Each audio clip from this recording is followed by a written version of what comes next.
for your weekly dose of Wayne's Comics.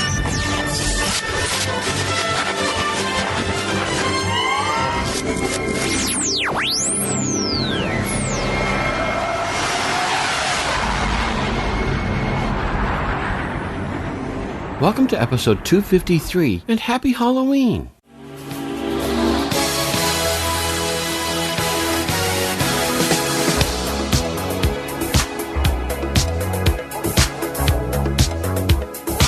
I'm glad you're listening to this Halloween spectacular. I have 4 great interviews with 4 terrific comics creators, all related to Halloween. First up is Ted Sikora from Apama. A-P-A-M-A. He's got a Kickstarter going on right now, and it will conclude on Halloween night, appropriately enough. If you'd like to help with this Kickstarter, go to Kickstarter.com and look up Apama, Volume 2. We'll talk in depth about that book and how you can participate. Then Sam Johnson returns and talks about Geek Girl Number 1, which will become available this Wednesday, November 2. We talk in depth about that book as well and how you can access it. Then Frank Martin is back, and he's already created a really great combination of novella and comic that you're really going to enjoy, and he talks in depth about that as well, and how you can access that. Then everything wraps up with Jack Montgomery, the artist on Sanguine Nights, a really different vampire tale, and one I think you're going to enjoy. We talk about how you access that as well. More than ever, there's a lot to get to, so let's get to it.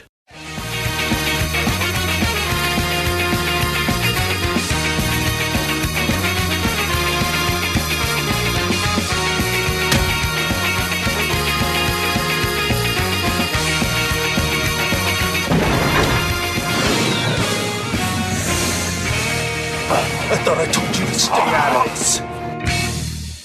It's great to welcome to the podcast Ted Sikora, one of the creators of Apama, the Undiscovered Animal, and a current Kickstarter that's going on, Volume 2, and some other good things going on. How are you doing today, Ted?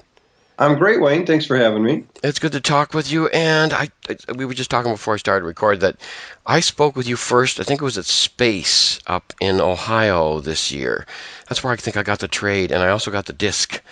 And this whole thing just fascinates me. I love this kind of things.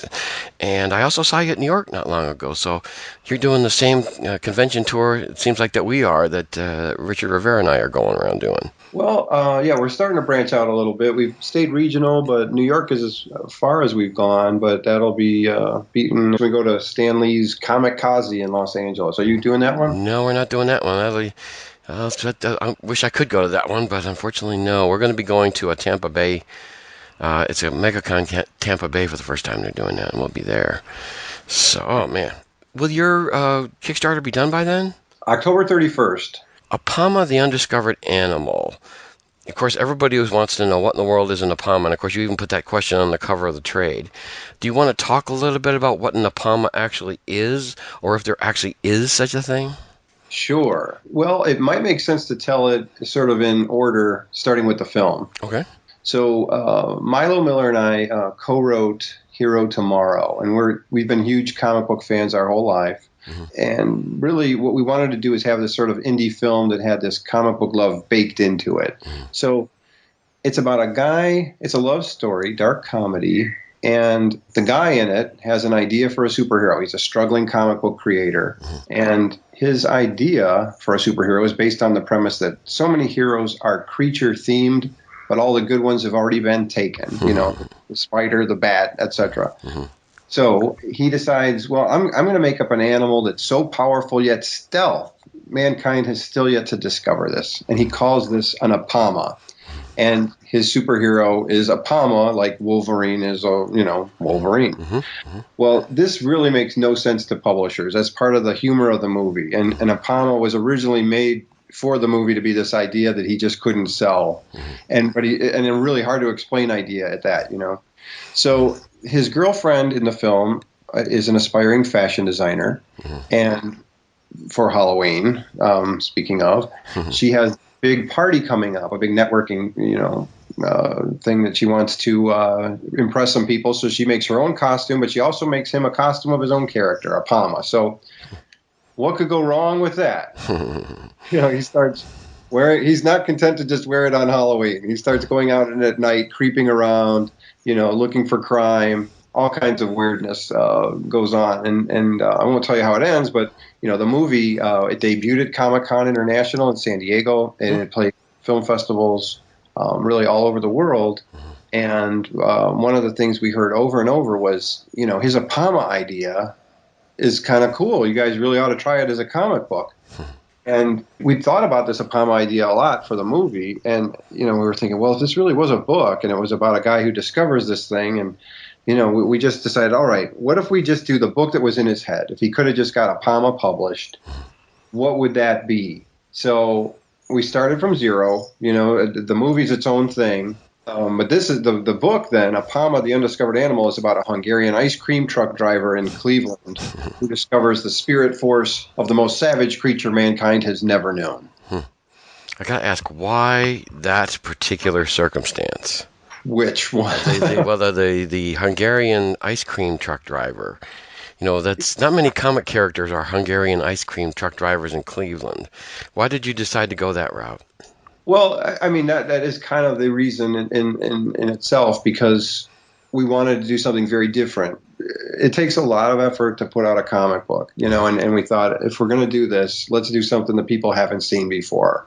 And, my father, when I was growing up, he had a tire store. I was changing tires with these dudes, and they were a riot, and it was like, I didn't feel like that kind of alter ego was represented in the superhero comic book world.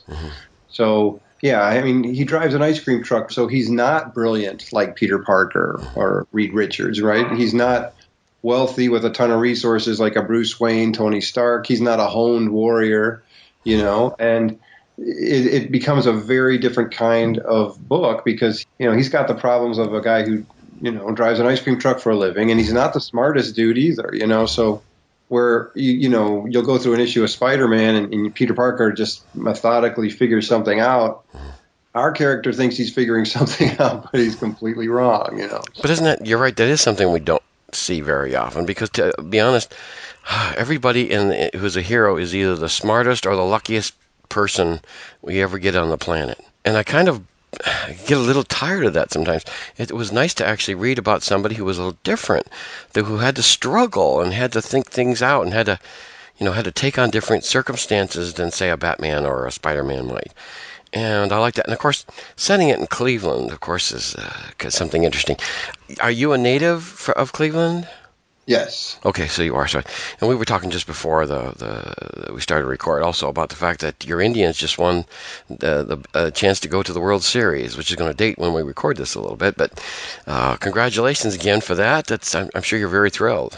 We are thrilled, and if I can go back, a few months, I mean, that Cavs championship was, I just don't think there'll be anything that could ever top that in my lifetime. That was just so incredible. I'm thrilled for the Indians, but when you look at championships in the history of professional sports, we waited for over 50 years with 3 different teams. You can't even find that in another city, let alone playing a team like the Warriors, who had the best record of all time in the regular season.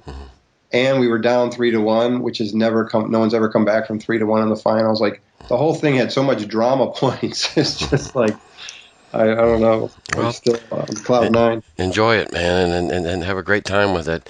Because I'm a fan of a lot of the teams from the Washington, D.C. area. And I happened to be their fan when Joe Gibbs was the coach of the Washington football team. And some people get bothered by the name of it. But I loved that year. There was a year when they just cleaned everybody's clock. And I had such a great year that year. And it was so funny how everybody, no matter where you were on the political spectrum, you were a fan of the football team.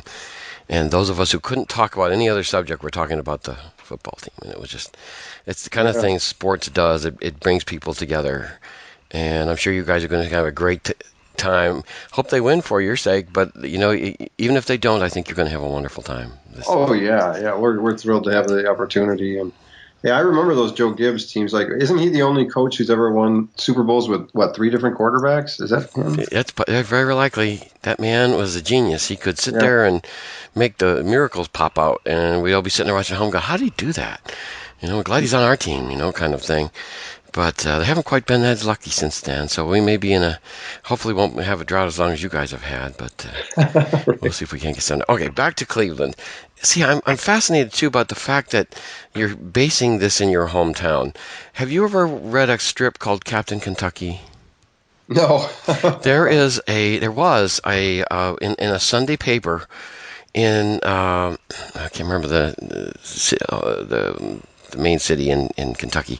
There was a guy that he was like a reporter, and he got a hold of some radioactive stuff called like octahexagloop. And what he would do is he would take that and he would get powers, and he wore the Kentucky state flag as his cape and stuff. And the terrible thing was, not being from that area, when I go back and look at the stuff and I read the books, I don't know a lot of the inside jokes that are going on there. And I had a feeling when I read your book too, there was several inside jokes I didn't get. Because of the Cleveland thing. If you're from Cleveland, you probably get a lot more than I did out of the book. Although I enjoyed the book tremendously. But I get a huge kick, and I don't know why people don't do that more. It's like holiday songs. A lot of regions have their own little holiday song that stands out for them. And I don't understand why people don't have more not New York City-based people in comics. Did you find that more of a challenge, or was it easier to write him? Because, you're breaking new ground as far as Cleveland goes.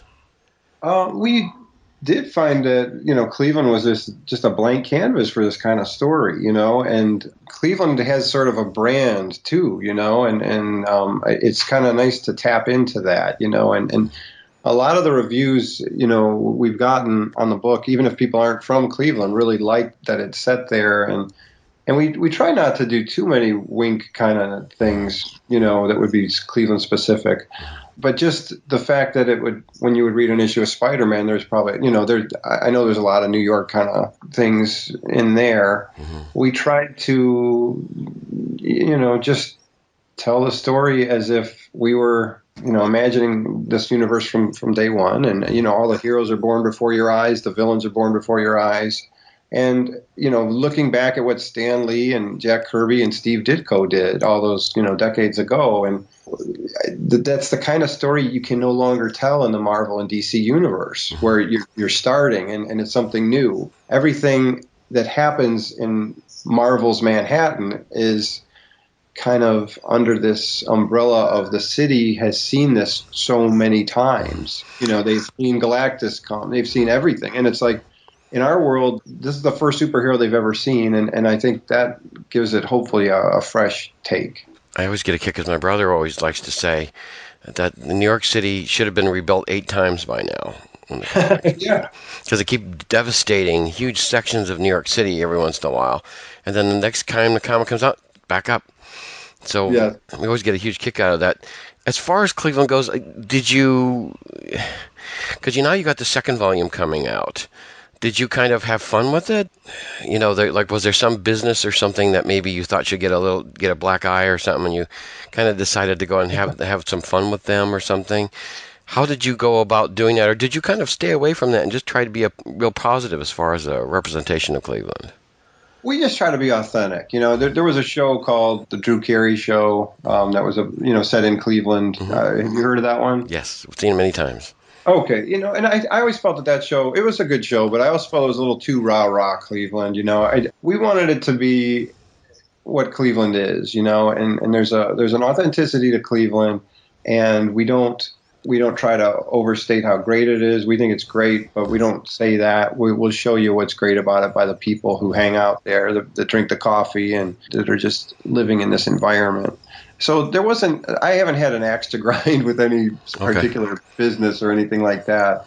Because the reason I say that is Captain Kentucky, the mayor of Louisville, I think it was quite the risque character. And he was forever doing terrible things to him. And I was always kind of like, after a while, you began to think that maybe the citizens there weren't all there enamored with their own mayor. But, he actually went over, and this will tell you how long ago this was. They actually sent him over to Tehran in Iran, and they bombed the place while he was over there. And I was like, man, they really don't care for their mayor all that much. This is in a Sunday newspaper.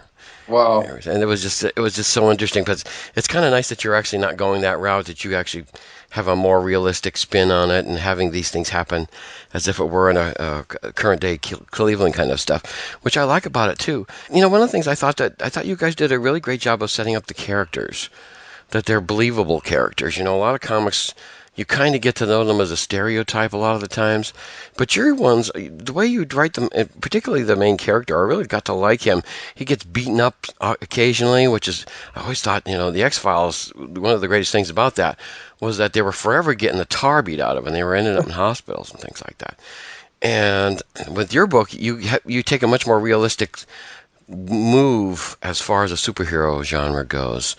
And I really like that. I thought that was one of the things about your book that really recommends it, was not necessarily getting, following the standard comic trope kind of thing. Was that something you want to accomplish too? Do something? You talked about wanting to do something we hadn't seen before.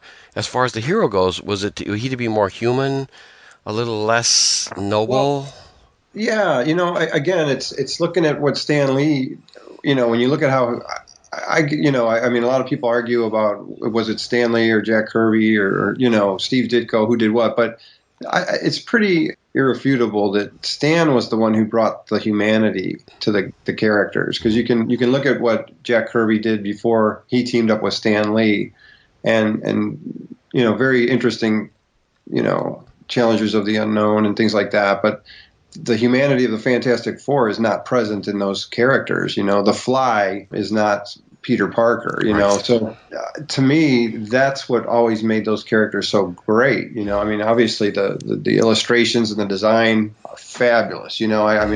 So to answer your question, yeah, I mean, Stan Lee did that human thing, and it's a thing that unfortunately I think Marvel has really gotten away from, because the universe has gotten so big. Mm-hmm. And to talk about even your point about how the city gets destroyed every 2 years. When I was growing up reading comics, Amazing Spider-Man, we're talking the 70s, the city wasn't getting decimated every 5 issues. It was these, and there were no guest stars. You would go 5 years before you'd see a guest star in Amazing Spider-Man. It was just him, Peter Parker, his supporting cast, the villains, the great rogues gallery. That's what we wanted to get back to. And, I give lectures on comic creation, and I teach some classes. And the thing I harp on with everybody is character is everything. You can apply the Hollywood story arc to anything, but if you don't have great characters, it's worthless. Mm-hmm. So I think character is so important. So we spent a ton of time really thinking about Ilya, who becomes the Apama, like Ilya Zharsky is like, he's an ice cream truck driver. He's, down on his luck. He's got a pet rat. I mean, we go through it. We analyze these people, all of them, and there's no throwaway characters. All of them we have plans for. And so what you'll see over the course of these first 11 issues, the first volume was issues 1 through 5. This is going to be 6 through 11, is this building of this rogues gallery. And even the villain who showed up in issue 5, Regina, she's like this hippie psychedelic flower child gone wrong. We kind of call her the human bad trip. I wrote a whole screenplay about her origin that's not even in the book, but it's like that's the level of detail we go into with these characters. So when they do show up in the page, there's a lot behind what they're saying that we've thought about that is still yet to be revealed. And that comes through in the book and in the writing that you guys are doing. Because I don't mean to push on some folks, but there's some comics writers that it feels like a video game to me. I don't care about what's going on to anybody. It's just something's happening, and so it's like watching an accident. You just keep watching it because you can't take your eyes off all the stuff's going on. But to me, I thought your book was great because, like you said, you put a lot of thought and a lot of emotion into the characters and made things, things didn't always go well for everybody. Things went poorly on occasion, and I like that kind of thing. I want to care about these people, and the great thing, too, is you balance action with character. There's a lot of character bits that go on interacting. In fact, I want to talk real quickly about one of the things that happens early, is how he gets his powers. He sees an image, and he has to duplicate the position that is in that image. And so he spends several pages. Month. going on and doing this stuff, and I have to start to smile. And again, this is one of the things that Stan Lee did, was introduce humor as a viable option in comics. A lot of people now say if it's funny, it's not a real comic. But Stan Lee would completely disagree with you, because he always put a lot of humor in this kind of stuff. And I thought that was great the way you did that he didn't immediately figure it out, but there he was constantly doing it. He's actually doing it out of habit at one point. And I got a huge kick as I'm watching that. I'm just kind of smiling and going like, to somebody outside, this would seem like a really strange thing, but to somebody who wants to get the powers, they're going to do what it takes to get those powers. And I just love that whole initial section. It makes you feel for him in a very strong way, because here he is trying all he can to get that. And when it happens, even he's kind of surprised by it, seems like. Yeah. Well, I'm glad that you had that reaction to it. And yeah, it's sort of that balance of everyday life kind of humor, I think, is what. Because sometimes when I'm talking the book up at shows, people ask me, "So is this a comedy?" And it's a really complicated answer, I'm just like, well, it's funny in the way I think everyday life can be funny, but it turns to horror on a dime, And I think a lot of times, the look of our book is very much kind of Bronze Age. Mm-hmm. People might look at it initially and think, so is this like a parody? Mm-hmm. And it's like, no, I mean, we play it. And, you explain to somebody that this is about a Hungarian ice cream truck driver. Yeah. And they're like, so it's a comedy parody? I'm like, no, it's played completely straight. Mm-hmm. The weirdness of everything around him. But our lives aren't deadly serious all the time. There's humor. Something silly happens and we laugh about it, kind of stuff. And to me, a comic character that can handle both or all aspects of reality, I think, is a much better comic character than somebody who is just constantly in the dreads and just constantly in terrible shape. So I thought you guys did a really good job of building that into that and making all these characters really believable. And sometimes they react very humanly. They get, oh no, what are you doing, kind of stuff. Where in most comics they kind of all stand around going like, what's he why should we be watching this kind of stuff? But you really do a nice job of bringing those things in. And another thing I wanted to really point out was the art.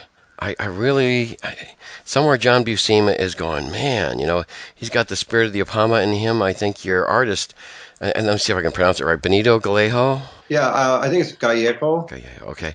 He's got the spirit of John Buscema inside of him someplace, because, wow, a lot of his art was just like John Buscema had actually drawn it and stuff. So it's really wonderful. Of course, to an old John Buscema and Sal Buscema fan like I am, it's just a pleasure to read. I was like, wow, look at that.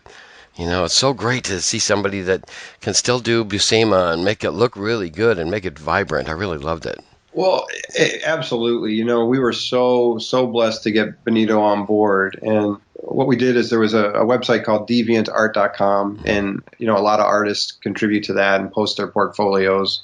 And we put an ad out there, saying we're doing a spin-off of this feature film. We got like 100 artists who submitted from all over the world. Wow. And Benito was our far and away first choice. It was just like, oh my gosh, this is like, I'm looking at a classic comic, and to think that we could actually make a book that looked like our favorite stuff of all time, that was just so exciting. And, again, I think our approach throughout the whole thing is, let's look at what we loved about the Bronze Age, and try to modernize it. So we bring back things like the thought clouds, which comics have gotten away from those, and the heavy dramatic narration, the melodrama, and then his art is so cool. So yeah, you could look at it and think at first glance that it's an intentional throwback thing, but we try to just sort of blend in with the classics, I think.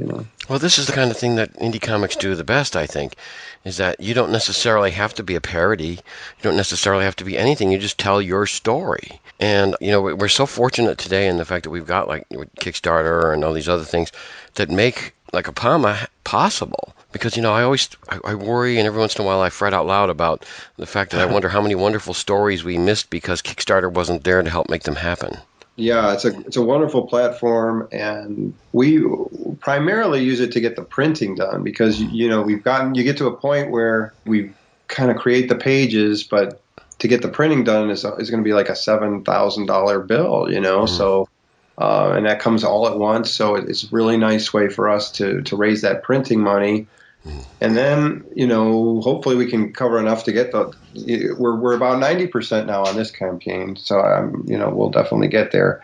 But to think that going forward, our whole print run is paid for. So now whatever we sell at the shows, we can really think of that as income that goes back into the project or recoups other expenses. It's a nice model if you're not with a distributor or, with a publisher, I should say. Oh, yeah. Now let's talk about how you get Apama, the Undiscovered Animal, Volume 1. Obviously, you can do that as part of the Kickstarter, but let's say you don't want to do the Kickstarter thing. Do you go through, like, your website? I noticed you got a great named website, Abomination, which I really loved. I thought that was a nice, clever way to do a website name like that. So I like that. Is that the place to go and get, like, let's say you want a paper or a hardcover, which is available too? Yeah, and that's Apama Nation is with APAMA. It's all A's. So that'll take you there. We have a square, shop set up. You can pick out whatever combo of movie or volume 1 or that we have. Now let's talk about volume 2. Okay, you've set up all the stuff in volume 1. You've done all kinds of things. You've got Regina in there. What can we look forward to seeing in volume 2? You said it's actually got more pages than the first one. Yeah, the first one was 5 issues. This one's 6, and it's because we chose to end on a 2-parter. So 10 and 11 is a 2-parter. Yeah, Regina will be back. We've been setting up a guy in the first 5 issues, and he will be called the Ruster, and he's sort of got this corrosive nature to his chemistry. And we're going to do another thing that's kind of you talk about a wink to Cleveland. It's 10-cent beer night. And it's not that you have to know the history of this to appreciate the story, but back in the 70s, the Indians actually did have a 10-cent beer night. And it's one of the only times in the history of Major League Baseball that a game was forfeit because the crowd got so unruly. It was a big disaster. And it's really, if you ever get a chance to just look it up, 10-cent beer night, there's some funny stories about it. So we just imagine that as if it's taking place in present day. And Ilya goes to the ballpark with his bowling buddies, and they're watching a game. And so that's a crazy story. But what happens in issues 10 and 11 that we're really excited about is Ilya joins a theater troupe, a local theater troupe, and they're putting on this horror show musical, and it's called Nothing Like Vaudeville. And the show that the theater troupe is putting on is sort of the story of this runaway freak who collides with all these villains in this mystical land of vaudeville. So there's villains like Sir Terror, the tap dance killer, wax museum owner named Fletcher, and this ringmaster. And so what ends up happening is 3 of the actors, they kind of get locked into their roles mentally, and they believe they're sort of in this old crime world. And I don't want to give too much more away about it, but the one character in particular, this woman, the tap dance killer, we have huge plans for her. Like we're going to be doing a spin-off series of the tap dance killer. So she'll debut in this next set. And you can see images of her on our Kickstarter campaign, too. Now, is Volume 2 the last one, or is there more coming from you guys? More coming. Yeah, there's no end in sight for all this. Oh, good. Well, that's nice to hear. So there'll be lots of fun to do that. Now I just got to ask one question that keeps coming to my mind is the trades, are collections, but you haven't done individual issues before. The trade is the only way that it comes in paper, right? Yeah, we don't do anything kind of either the smart or natural way. We started with the movie, then we did the comic, and we don't put out single issues. We go right to the collection because, well, we have not found a way to really make money doing single issues. It would just kind of break our backs, I think. The collection, well, let me say this. The first collection, we were selling single issues on Comixology, and then we did the trade that collected the first 5. 5, though, debuted with the collection. So this time we decided to just hold all the issues back, and it's going to be like a Netflix series where you just can binge on them all. And, that's we'll see how this goes, but it's kind of a neat way to do it because we've found, you think issue 6 and 7 is done, but as we're writing issue 10, we're realizing, hey, if we go back and do this to issue 6, imagine what that's going to do for this moment that comes later. So there's a real cohesiveness to this collection that I don't think you can really get doing it otherwise. Wow. Well, there has to be a real appetite for it because look at how well you're doing in your Kickstarter. So, it hasn't hindered anybody by not having the individual issues because they want the collected group. So We took we surveyed some people, and I was I've always been a single floppy issue guy, but when I was asking folks, it seemed more and more people do prefer the collections. How about you? I go both ways, honestly. I'm bipolar in that way. I like to read the individual issues as they come out, and I'll collect the trade if I really like the story or stuff that's going on with it. But on the other hand, there are some trades I just buy outright, sometimes to catch up on what's going on, other times just because I'm intrigued by the story. And there are some companies that don't put out individual issues, and some of them I really like their stuff. It's going to depend on whether the story intrigues me, and that's why I bought your trade when I was at Space. Because I was really fascinated by, I love this notion of local heroes. I really do. I don't know why more people don't do that, but, and I was just fascinated by the whole thing. And I'm just knowing that you're going to go forward and have many more to go. That's just real encouraging. I think that's you've got your own little niche right now. That is something that, if you want something that's a little different, this is the place to go to get it. Thank you. Now, are there other things you guys are working on? Because I'm pretty much figuring at this point, based on how you're doing, that this Kickstarter is going to be successful, and you're going to go on from there. Do you know, by the way, when the books are going to be coming out after the Kickstarter's done? Yeah, we're aiming for March of 17. March of 17. Okay, so that'll be good. So, are there other projects you guys are working on, or is Apama kind of swallowing you guys whole? Well, I'm a filmmaker by day. So I do a lot of documentary work, and we're actually developing the story that's in the Palma, the comic, into a feature films. We've got a screenplay now that we're starting to shop around. And I told you about the musical, this horror show, Nothing Like Vaudeville. That is an actual show that was written back in 92. And there was, before I was ever into I've always been into comics, but before I ever thought about making one, I was an aspiring composer. And so I was the principal songwriter, and I wrote the story to the Nothing Like Vaudeville horror show. So we're doing a new best album of that to coincide with the release of Volume 2 of Apama. And my brother, Kurt Sikora, also put some of the music, and another guy named Kevin James. So I want to give proper credit to those guys. Great. Well, always good things. You guys do some of the most creative and interesting things that are being done today, I'm really convinced. So if anybody wants to get to Apama, it's apamanation.com. Go to Kickstarter and look for Apama and look for Volume 2, which is out there. And even if they manage to get past the goal, which we hope to do, I hope they'll do before long, still go in there and support because there are likely to be good stretch goals coming. And you might want to get in on that as well. So, man, Ted, keep up the great stuff and tell everybody you're doing a wonderful book as well as other things that are related to it. It's all great, exciting things. Thank you so much, Wayne. Thanks for having me.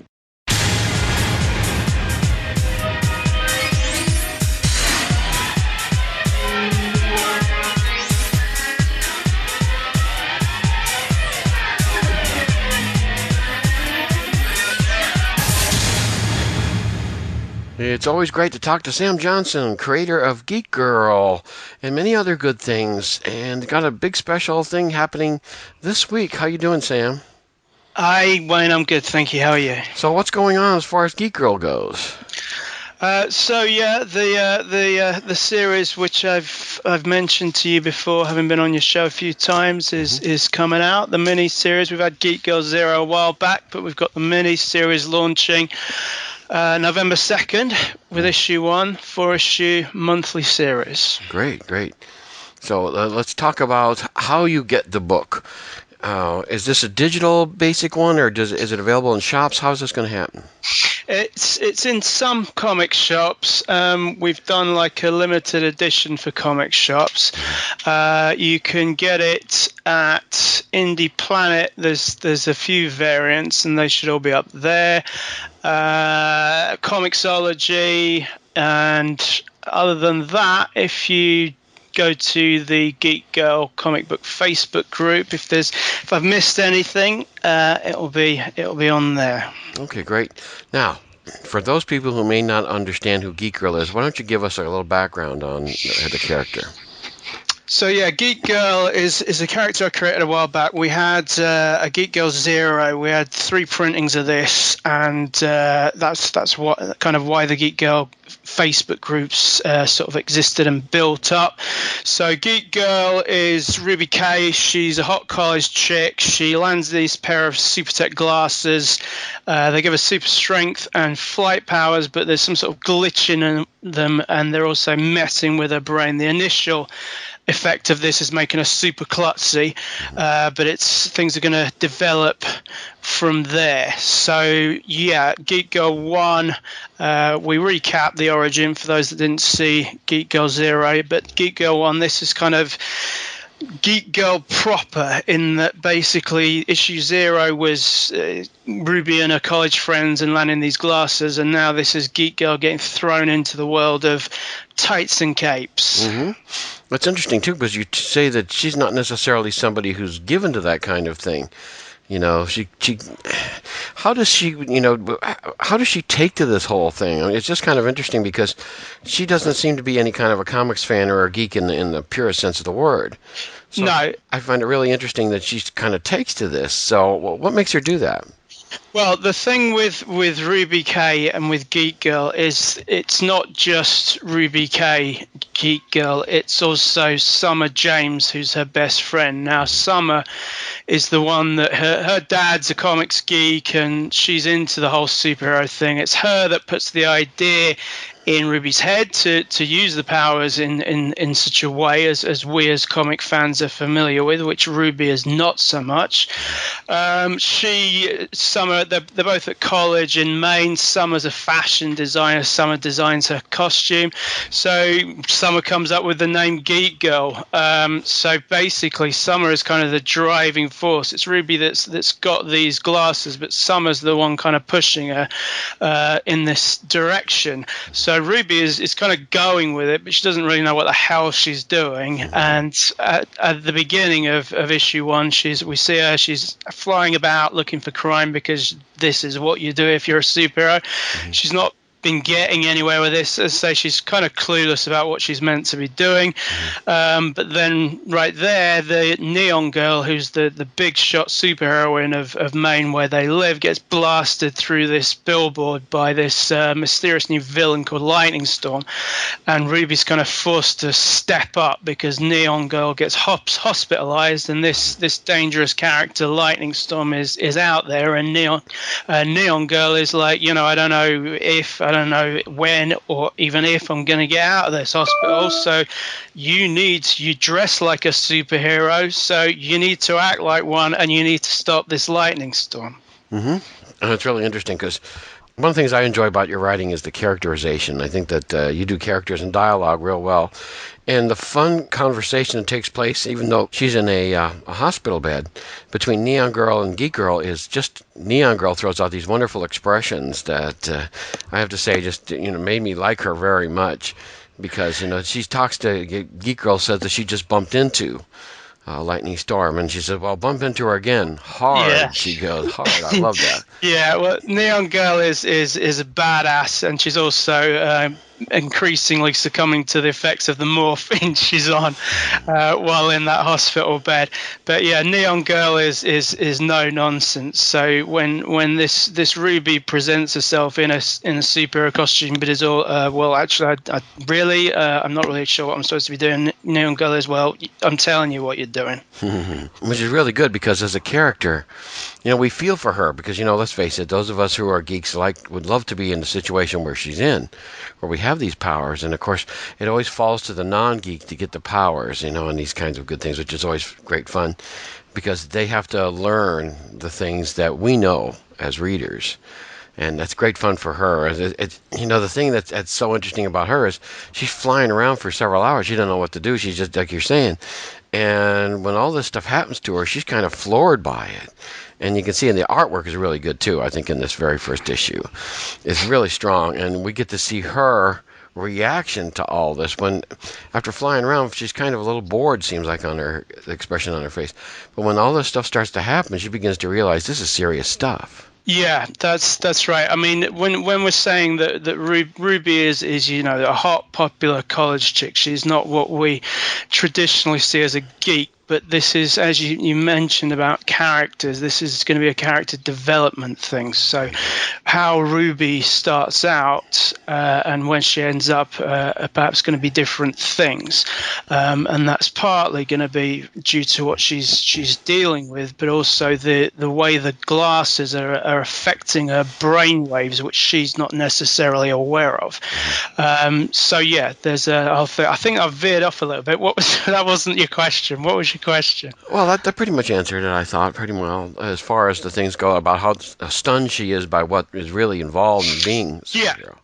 Yeah, sorry, that was where else I was going to go with it, because I mean we're building to, I mean, as things start in issue 1, Ruby wouldn't have a prayer against Lightning Storm. Lightning Storm is just, like that, taken down Neon Girl, who's this big shot. So she's got to, find the strength to go up against Lightning Storm, and that's something we'll be building towards. Well, there's plenty of other things going on in the miniseries as we build towards that as well. We've got other villains such as Nina Dante and Mr. Mashup, A-Game, who are a more comedic affair. They'll be coming down the line. So yeah, Ruby K is going to Geek Girl is going to kind of get introduced to the world of superheroes before stepping up to take on this big bad and seeing whether she's up to it. Well, there's another character you introduced in this first issue, a guy by the name of Pitbull, at least goes by the name of Pitbull. And he's a real interesting character. I really like him. He's got like a support group around him. And he's not necessarily into the superhero thing either, because when they decide it's time to go out and fight crime, all of a sudden one of them yells out, "Let's get a beer first. Let's get a brewski first." And everybody goes, "Yeah." And so what do? They go for a brewski. Well, Pitbull is like the jock superhero, so it's actually him that he can't, like, basically you've got his apartment, he has his like sort of entourage, entourage / friends, they're hanging around playing video games, drinking beer. He pitches up in his costume, having just put it on in the mirror in the bathroom, and he's like, "Yeah, let's fight crime," and they're like, "Yeah," and then he's like, "Let's get a brewski first," and they're like, "Yeah." So it's all very full on. So he is into the whole superhero thing, but he's like the jock superhero. So he's quite happy to have a few beers while he's at it. See, that's kind of interesting, because the two of these people have something in common, don't they? If he's the jock guy and she's kind of the upper class girl, however you want to put it, won't they have something in common? Because, of course, you're not going to introduce many characters without having them bump into Geek Girl. So they eventually do start to do something together. And the thing I got a big kick out of about it was I kept thinking, man, these guys are perfect for each other. Yeah, where that goes is to be determined, because their introduction to each other is not necessarily the most conducive, but that I can't give away what that is without bringing it. I nearly gave it away by saying the word "bring" in there. Can't give it away without revealing the end of issue 1.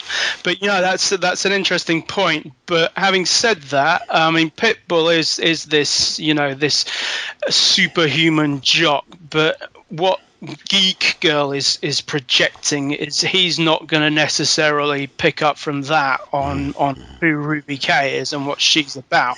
It would take I think them meeting without costume to get into that. Okay, because that'll be interesting, because I could see her being attracted to him because of him being a jock. That's the kind of thing that gets to me. But, we'll have to see as this develops, of course. Now, and one of the things I really enjoyed about the book, too, is you take a Jeff Johns kind of ending, in that there's a cliffhanger that takes place there. We can say that the story isn't completely resolved by the end of the book, which is, debut issues these days just don't do that anymore. And you do a very nice Jeff Johns-like cliffhanger that makes us want to come back to issue 2. Yeah, I mean that's I'm a big comics fan, and Stan Lee had this thing about I forget how frequently he said to have something that makes you turn the page, but a cliffhanger is a good thing, and it's something that continues throughout the series. I mean the way I think you'd be hard pressed to predict how this miniseries ends up. I think we keep everyone on their toes with it. Now, you called it a miniseries. How many issues are going to be in this? It's 4 issues, and there is an ongoing in the works, all to be published by Marcosia. Okay. Now, how did you come together with your artist as far as that goes? Because, there's a lot of ways to meet, and it's Carlos Granda is the name of the... Carlos Granda, yeah. Simply by advertising online. I mean, I live in the UK. He's in Colombia, so it's been done, through the magic of the internet. But it took a while to find him. I mean, as I say, Geek Girl Zero came out some time ago, and there'd been a couple of sort of misstarts with artists, and it took a while to get Carlos, who's definitely the right man for the job, as you've hit on earlier, as he can draw like kick-ass action, and there's some really great like people have commented on the first 3 pages, which are in the preview of the sort of way it's shot, especially like the aerial stuff with Geek Girl, but at the same time he can do like good facial expressions and physical expressions with these characters, so he's absolutely happy with him, and it's all 4 issues of the mini are all done by Carlos. Wow. So that's That's great, because many times, Frank Miller is one of my greatest examples. He'll put something out and he's got a schedule, but then he doesn't necessarily meet it. Yeah, well, this is something I wanted to avoid. That's why there's been, why it's been in the works as long as it has, because, things happen that cause delays, and I didn't want to fall into that trap. I wanted to make sure that, it was all done and dusted first. So it's, it's completely finished. The lettering, the colors, the covers, it's all done and ready to come out monthly. What was that like for you to have that all done? It was good. I mean, it's been a huge amount of work, and the amount of times I've fine-tuned the script, but it's absolutely how I want it, and I'm developing. I've already scripted the first issue of the ongoing, and I'm developing ideas, and many of the characters that are introduced in the mini, I'm looking forward to developing further and seeing the other dimensions of them, because something about something that interests me in when I write my stuff, and this is applied to other things like the Almighties and Carbracini, Voodoo Junkie Hitwoman, which will be though she's had some appearances, that'll be the next mini series from me. I'm interested in having bad guys that are a bit more complex than let's just take over the world and that kind of thing. So the bad guys that we introduce, Mr. Mashup and Nina Dante, aside from Lightning Storm, I mean Lightning Storm is a mysterious figure, but she's not necessarily an all-out baddie either. But yeah, it's interesting to sort of see the different layers to these characters, and maybe they're not going to stay in the same direction. Maybe they're going to change. I gotta ask though, Nina Dante, is that the blonde girl? They're sitting around and she's got the glasses, and she hasn't learned the idea what a secret identity is all about. And they ask her to do something with the powers and stuff like that. And this girl, a blonde-haired girl, I'm a little confused right at the moment. Is that Nina Dante, the blonde-haired girl? No, Nina Dante is not in the first issue. Okay. That is Geek Girl, or rather Ruby's clique. Are a bunch of popular hot college chicks, and the kind of ringleader of them is Karin, who's the girl you're referring to. Okay. And she's too cool for school, and she's not impressed by Ruby's supposed raised fingers, quote unquote, superpowers. So yeah, she is like the enemy to Ruby, the nemesis to Ruby in her college world. So this is Ruby's nemesis rather than Geek Girl's. Well, she's here again. The expression she's talking about, stuff gets all over people's clothes and stuff, and then all of a sudden she stops talking and she gives this expression, and then she changes her tone toward talking towards Ruby. Says, "But hey, you've really proven yourself." And I thought, what does that expression mean? There's stuff that when she does that stuff, I'm literally looking at it going like, oh, there's something behind that expression. Oh yeah, she's a dreadful bitch. She's either being mean or she's saying something that if there's any question of her being nice, it's sarcastic. Mm-hmm. Now, I talk about Lightning Strike some because we don't know much about her as a person. She's actually like a force of nature in this book. She comes around, she's just basically blasting stuff.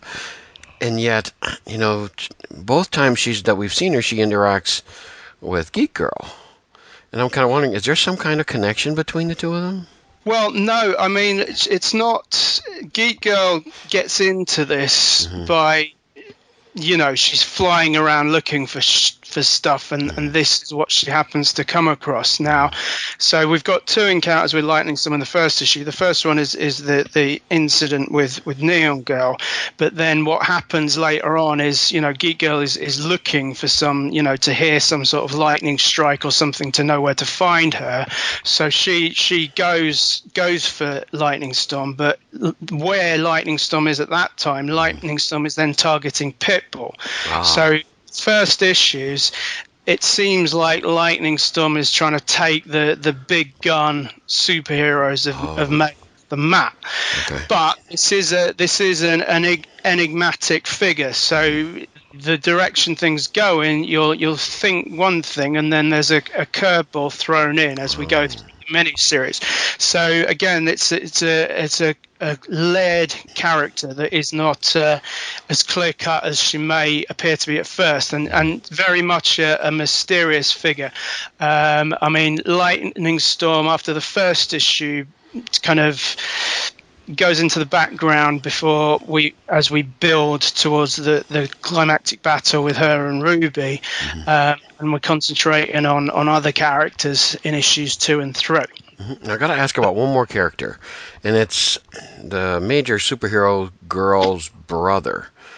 You were talking about the fact that things may not be as it seems to be, and when he comes in and he talks with the doctors and things like that, I'm getting mixed signals from him as to what's going on and his attitude towards what's happening. Are we going to see more of him as things go forward? We may do. The thing with him is he's Neon Girl's brother / agent. So he's on one side he's obviously concerned about his sister, and the other side he's concerned about what she looks like now she's been fried by Lightning Storm. I mean, one of the first things he's saying is, well, don't worry, the health. He's almost implying that the health thing is secondary. We can fix up what she looks like physically. He knows the guy that did Burt Reynolds. Don't worry about that. That's all in hand. So he's an agent. So obviously it's his sister he does care about. But there's two things going on with this guy. No, one other thing I want to talk about was the use of color. I thought like the use of skin tones and colors in her costume and things like that. The colorist is listed as NAHP. Is that like an abbreviation for somebody's name or? That's just the name. His actual name is Stefan Leminer, if I'm pronouncing it correctly. Well, maybe it's to prevent people ending that with "Am I pronouncing it correctly?" That he's gone under the sort of shortened NAHP or NARP. That's the name he uses as an artist, the colorist. Fantastic job. But we've got two colorists. Chunlin Zhao comes in on issue 2, but you wouldn't necessarily notice much difference. They're both very, very high quality. I mean, the entire creative team, the letterers as well. Paul McLaren is the main one.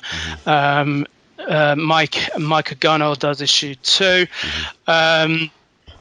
It's it's a very good, strong creative team. It's excellent. I'm sure I've just got Micah's surname wrong, so apologies, Micah. Well, someday in comics, people are going to put pronunciation guides for people's names so that we don't have to struggle with it. But until then, we have to kind of, some people have to understand that if we mangle the name, it's because we tried really hard to get it right. Well, as you know from before, when we've had my co-writer on the Almighty's, Mike Gagno, the amount of ways that gets mispronounced, because that's not how it's spelled. So yes, I'm very familiar with that. Okay, I want to touch on that too in just a minute, but before we get to that, issue number 1 now coming out on November 2nd.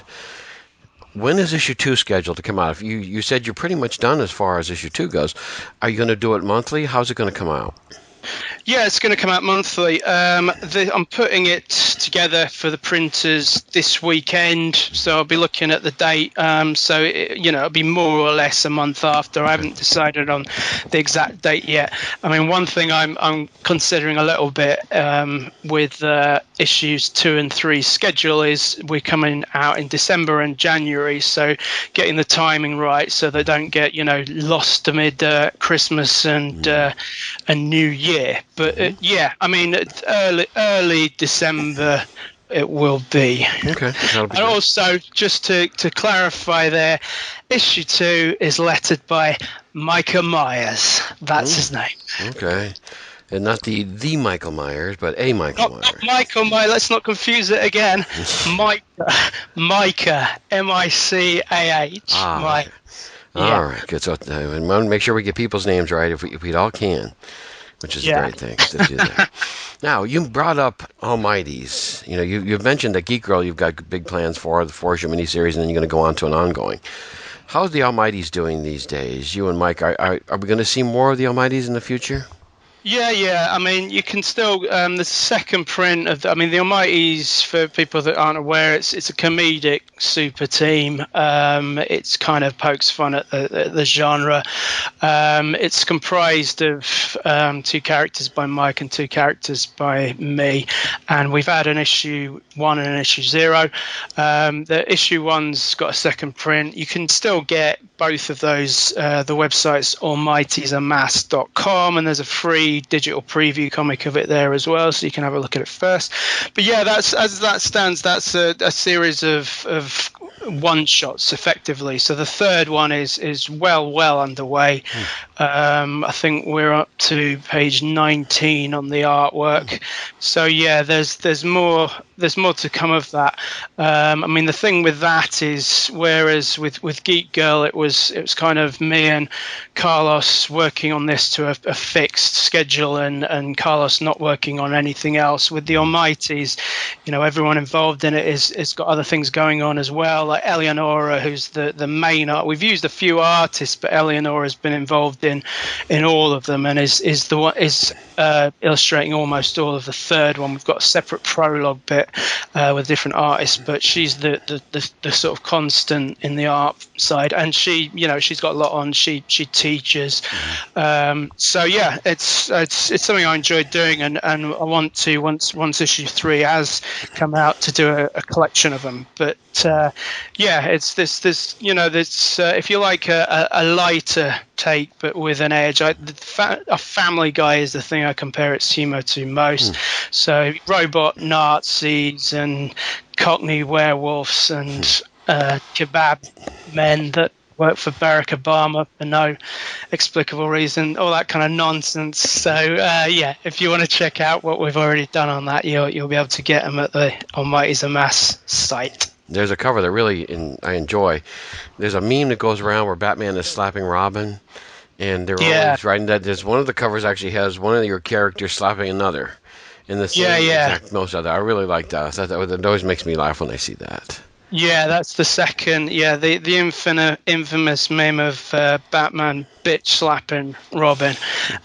So yeah, we recreated that with Mike's 2 characters, Mason, who's a borderline psycho, and Nightfang, who's the aforementioned cocky British punk / werewolf. Yeah, they don't get along so well, so they were a good fit to do a parody of that one. Now, as far as this issue coming out, you were talking about you're 19 pages in. Do you have a schedule yet as far as that when that might show up? No, I mean, another thing is I've written a Miss F. Miss F is one of the characters in the team, former downtrodden superheroine, former downtrodden housewife turned swinging superheroine. So I've written a one-off of that, and I want that to come out before it because it takes place before the third one. It kind of bridges, with there having been a gap between the last one and the next. This bridges the gap between the two.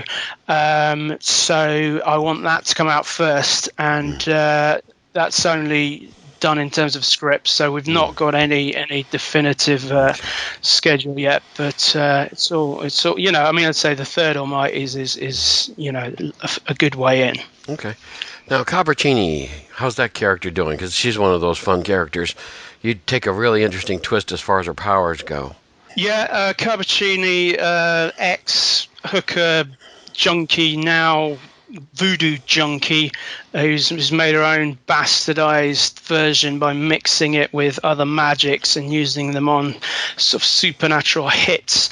So that's the 4-issue miniseries of that is almost done. What I'm going to be doing is there's a Cabricini Voodoo Junkie Hitwoman Facebook group, and what I'm planning to do is have issue 1 available just there at the end of the year, and then the full 4-issue miniseries will come out monthly at other outlets sometime next year. And partly the reason I'm doing it that way is so that I can give Geek Girl as much attention as it needs, because that's going to be November, December, January, February. But Cabra is another, similar to Ruby, and very dissimilar to Ruby, but similar in that there's a character arc, there's a story to tell in terms of where this person starts and where they're going, and it's something I'm very invested in, and that there's I think 5 pages left to do of the 4-issue miniseries, so we're not far off on that. Any other projects you're working on we should know about? No, I mean, right now, my head is at Geek Girl, so I'm all about, developing the ongoing to follow. So that's really, because it's nice to have that, already. That's already been signed up with Marcosia that there will be a series following the mini. So it's nice to have that sort of breathing space where you haven't got to try and get everything, because Geek Girl will work as a 4-issue mini series, but it's nice to know that you can continue beyond that, and that these characters will have a life beyond that, and we can develop them and get to know them, and develop the relationship between Summer and Ruby, which is at the heart of the series. And there's going to be ups and downs in that.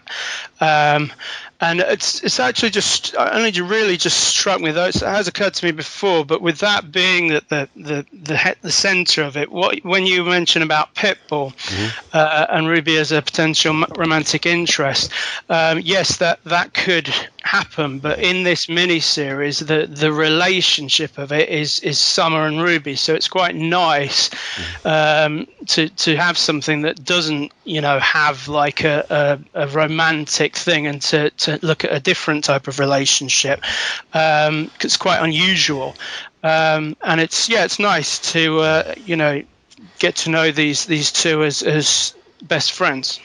Now, this is coming out right around Halloween. And, you've got, there's a lady that goes around and dresses up like Geek Girl. I've seen pictures of her. Is she the main one, or are there other ones that are dressing up like Geek Girl these days? How's that going? Well, that goes right back to issue 0, so that's going back a bit. I mean, that's a friend of mine, Amy.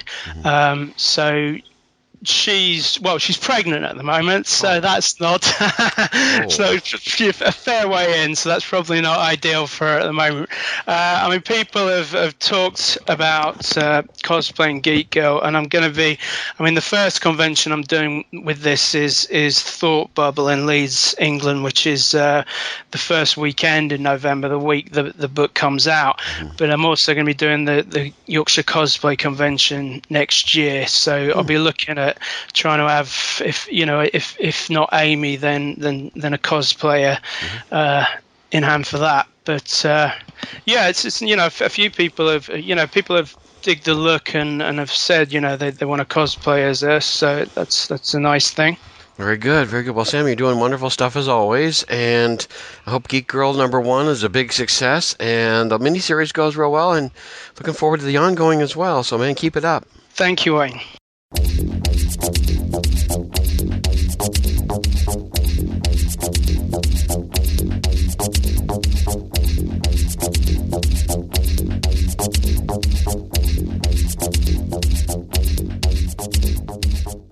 It's great to welcome back to the podcast Frank Martin, the creator of Modern Testament, Anthology of the Ethereal from Insane Comics, who's got a very interesting offering out these days. How you doing, Frank? Hey, how you doing, Wayne? We were just talking about it before we started to record, the fact that I'm a little puzzled as to how to explain this thing that you're making present. And it's a perfect thing for a Halloween podcast. Talk about what it is that you're making available to people. So what I like to call it is it's a dual novella. It's basically two stories packed into one product. They don't have anything to do with one another. They're each standalone stories, but they're the iconic monster creatures. One revolves around vampires, and one revolves around a werewolf. And in the print version, it's dual-sided. So you could read one story, you finish it, you could flip it over and read the other story. It's kind of like the old pulp magazines, kind of in that flavor. Cool. And as bonus, at the end of each story, I have a 5-page comic short. So you get 2 short novellas and 2 short comics all in one package, which it's a little bit of a hodgepodge, but I think it's fully loaded for Halloween. Well, this is good because, some of us like to read both. I like to read comics as well as I enjoy a good novel or a novella kind of story. So it's great to do it. I have to ask right off the bat, because this is something that always puzzles me, is that people can either do one or the other, but I don't know many people who can do both.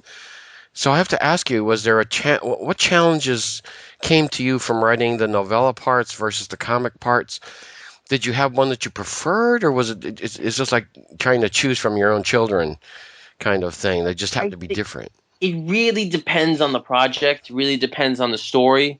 I think any creator, when you come up with an idea, the idea just comes, and you got to think, where can I get the most bang for my buck? What medium is going to pack the most punch for this particular story?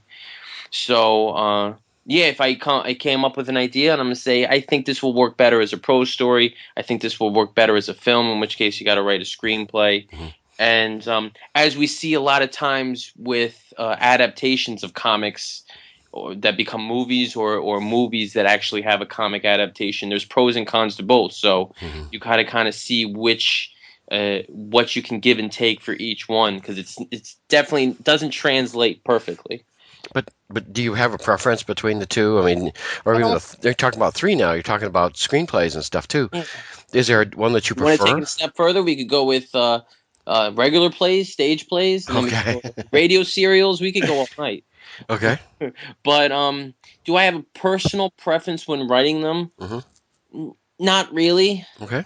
I think I enjoy reading stories, and I enjoy reading comics, and they both, from a technical standpoint, they both come with their challenges, and they both come with their benefits. For instance, as a writer, when you're writing a prose story, you're speaking directly to the audience, The readers, you have a direct connection to the reader, whereas when you're a comic writer, you're basically, to put it crudely, you're using the artist as a tool in order to speak to the reader. So it's a little bit of you're a step away from your audience.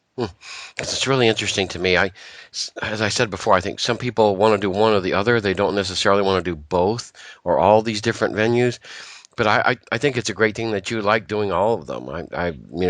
It's the story that seems to communicate which way you want to go. To be honest with you, when I first really started to take my writing into a public setting, and I was actually started putting it out there and jiving with other writers, I was surprised at how many don't do more, how many don't do both. I find a lot of comic writers just stick to comics, and I find a lot of uh, prose writers who write horrors and novels and horror and sci-fi and fantasy novels don't really venture into comics. And connecting with them and networking with them, I've actually seen some of them say, you know what, if Frank's doing this, why not I give it a shot? And I ran into a bunch of writers who have tried to dabble in writing some comics and vice versa. Mm-hmm. That's pretty cool. Not to pat myself on the back as an example, but well, honestly, I know I've run into so many people who do one thing and they want to do that one thing really well. So it's kind of like when you've got a hammer, everything's a nail. Mm-hmm. Kind of a setup, and I've often I always admire people who can do more than one kind of storytelling. So that's a big thing for me. Yeah, I see that a lot when you don't want to try to fit a story into a medium that it doesn't belong in. And you ever go to a movie and you watch and you end the movie and you're like, yeah, it was okay, but it would have worked a lot better as a comic. Mm-hmm. Or even the other way around. You read a comic and you're like, yeah, this would have been better just watching this on the screen. Mm-hmm. So. Not that every comic writer has the resources to turn their idea into a movie, but yeah, sometimes you just run across a story that you feel would work a lot better in a different medium. Well, before we dive into the different stories, would you like to see your stuff get turned into screenplays and maybe end up being on the big screen or a small screen? Sure. I would say my ultimate goal is to be a screenwriter. To be honest, when I first started trying to be a professional writer, I wrote a bunch of different screenplays, so that's kind of how I started out, and so I do have some screenplays written, and I even have some screenplays that I think are great stories that that I might actually try to put into a medium that might have a more commercial viability for me. Mm-hmm. So yeah, absolutely, I love writing screenplays, and that's actually my preferred format as far as telling a story. Well, Jeff Johns was a screenwriter before I became a comic person. Mm-hmm. He had written. He worked with I can't remember the name of the gentleman who worked on Superman 2. He had worked with that person, and Richard Donner. Yeah, that's the person he worked with, and so you kind of get that sense of a visual orientation towards writing. Not lots and lots and lots of text going on, lots and lots of standing talking going on. A little bit. There's definitely some of the ways of writing a screenplay definitely translate into writing comics as far as scripts go. Mm-hmm. The big difference, obviously, is that comic scripts need to deal with static images, and everything's moving on the film, which is what we refer to as a moving picture. So you really gotta break out of that idea of seeing things moving and getting still frames going, telling a story through still frames. Now, I also want to ask, you've got, like as if this was a novel, you've got covers for the two stories, and I just wondered who did the artwork for those.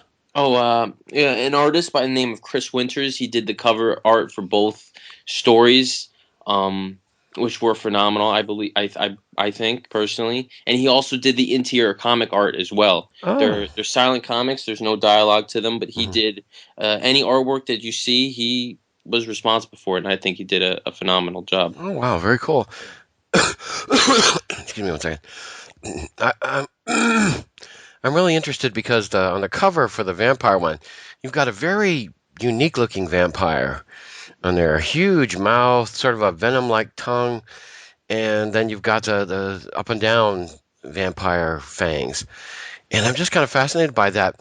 Was that his concept on what you had written, or was that something the two of you had come up with? As we read the story, we should have that kind of a vampire in our heads going along? Yeah, I wanted to, right off the bat, the idea behind the story, without giving too much of the story itself away, was that there's a lot of lovey-dovey vampire stories out, and that's the big complaint of horror fans, is that we got this vampires have turned away from their monstrous roots to kind of become this mystique lovers. So giving the story a subtitle that says "A Story of Love" will actually play towards those undertones, but at the same time, I wanted to bring the story back to its roots of having really monstrous vampires involved. So the image on the cover is going to bring you towards that, so that the vampire is definitely a creature in this. He's not some lovey-dovey guy. And at the same time, the subtitle is going to kind of pull your string in that same direction that's popular nowadays. Well, after having read it, you can definitely say this is not a Twilight story going on there. For those people who like Twilight, then this may not be your thing. But for those people like me who prefer horror to be horrible or horrific or whatever you want to use for it, I much prefer this kind of thing. I would much rather have things, us sitting there and just, wondering what's going to happen next, rather than sitting there going, oh, who's going to fall in love with who and who's going to, all that stuff. Well, that was my ultimate goal. I don't. You could tell me if I was successful or not in it. In that I wanted to start the story off in a way that made it seem like I was going to go in that direction, where we have a smooth talking vampire who's very handsome and they all fall in love, and then just shift right on a gear and say, nope, that's not really what's going on. Well, I thought it was really good. I liked it. I thought the way you did it was really inventive and moved things along real nicely. The story seems to focus around a girl by the name of Laura, and she, I hate to say this, but it's so true of some ladies, they like the bad boys. And she ends up, well, we don't want to get too far into the story and spoil stuff, but she's drawn to a circumstance that she probably shouldn't be, which I know a lot of women who've gone into that same kind of situation. She starts out pretty much together, it seems like, and as the story progresses, she changes, let's say. I don't want to indicate any kind of direction. And when we get to the end, it's quite she's a very different person than when we start out.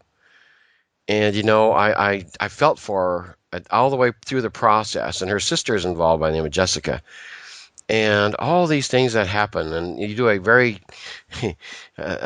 good job of explaining some of the situations she goes through, shall we say. And I was kind of like, woof, is it getting hot in here or what kind of stuff, and I'm just kind of fascinated by that. On some levels, this seems to me like a cautionary tale to some of us some people who are drawn to the darker side of things. We might want to be careful about that. Yeah, it wasn't my intention, but it kind of turned into that by the end. My ultimate goal with the two sisters was to create kind of, I don't want to say polar opposites, but the older sister might have made some mistakes that she sees her younger sister going down, and wants to stop her from taking part in it before it's too late. And as Wayne read the story, sometimes you don't get there in time. Right. Now, and I have to say too, it was a great use. I fret at people constantly about the use of commas and things like that in text, but I really enjoyed the fact that you got your commas right in there, because I always like to point out to people there's a big difference between "let's eat, grandpa" and "let's eat, grandpa." Two different sentences as far as those goes.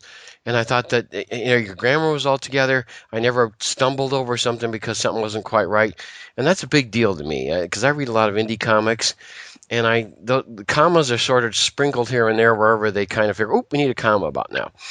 And so for me to actually read with grammar that's correct, and I also like the fact that when you got to the end of a chapter, you often used white space and then start another chapter at the beginning of a page, which is a great way, because, not many of us can sit and read, a novel at one time, or even a novella at one sitting. So what that does is that gives us a place to put in a little bookmark or come back to it. And I always like that. I appreciate that so much, because you can definitely thank my. This was published by indie publisher Burning Willow Press, and this book, as opposed to most, really was a team effort as far as bringing it to market, because the between the Kindle version, which is obviously not dual-sided, there's one story and there's another story. The print version, which is dual-sided, was tremendous formatting effort. So between the publisher, the formatter, you got cover arts, the cover designer, and the editor, which is I credit towards all the correct grammar that you've been talking about. It really was a team effort into to making this project a reality. Because I read things on the internet and I read things all over the place, and I'm forever bumping into things that stop me.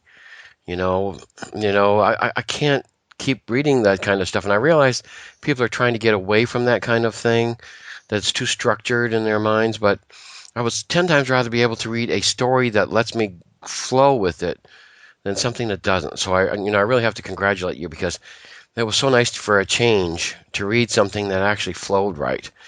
So I really like that a lot.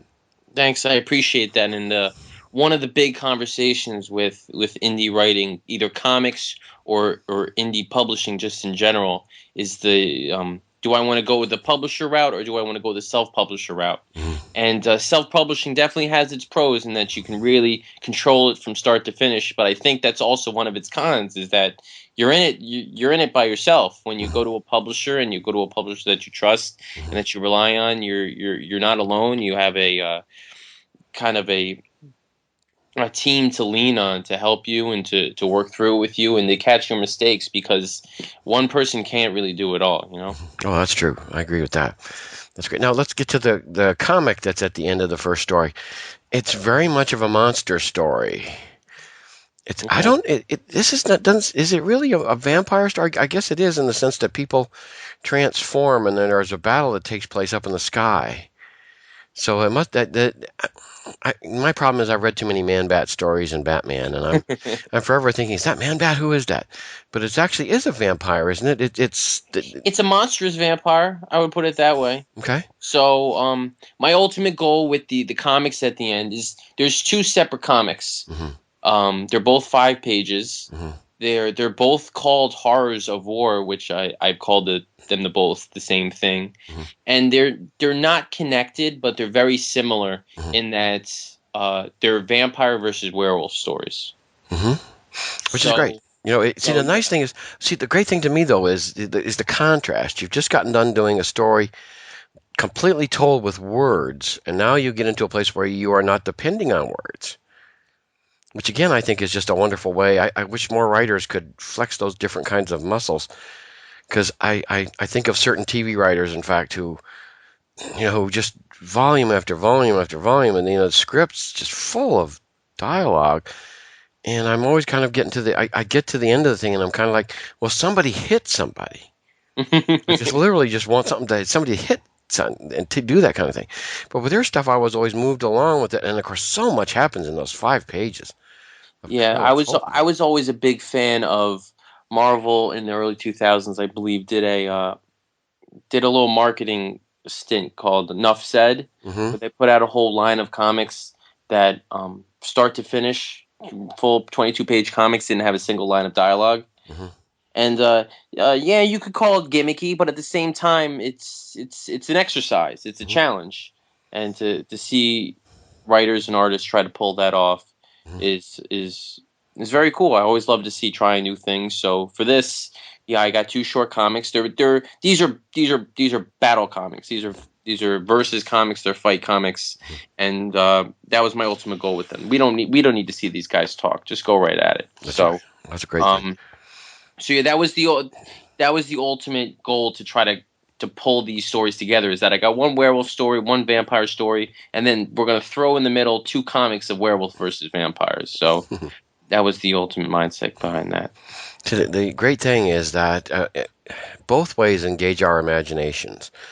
But sometimes you have to use your writing. You have to be better at your words in order to pull us into the story. Otherwise, we'll get bored a little quickly. And so I never was bored with either of these stories.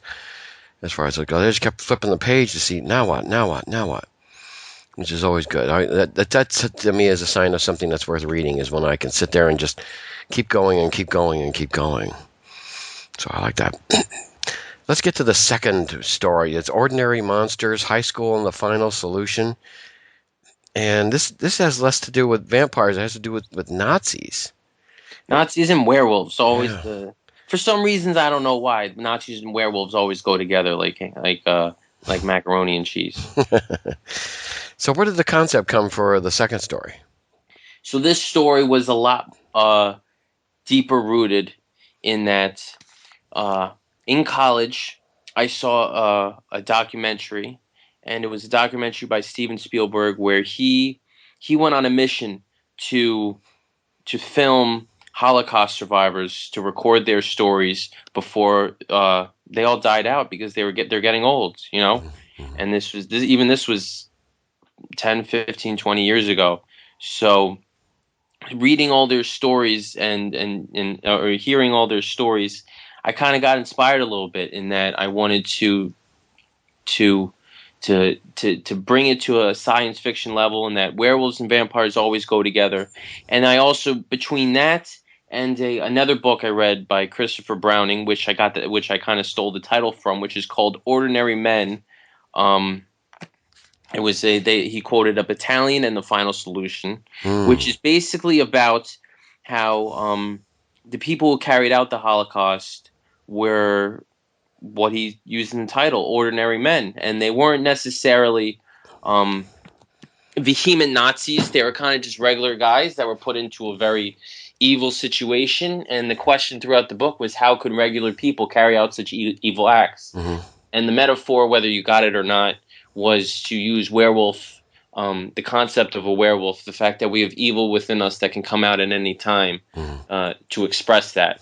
So combining those two sources of inspiration, I kind of have a story that jumps back and forth between the time of World War II and the current day, to have an ordinary high schooler who has this kind of apathy, this hate that's boiling inside of him, come out as he becomes a werewolf.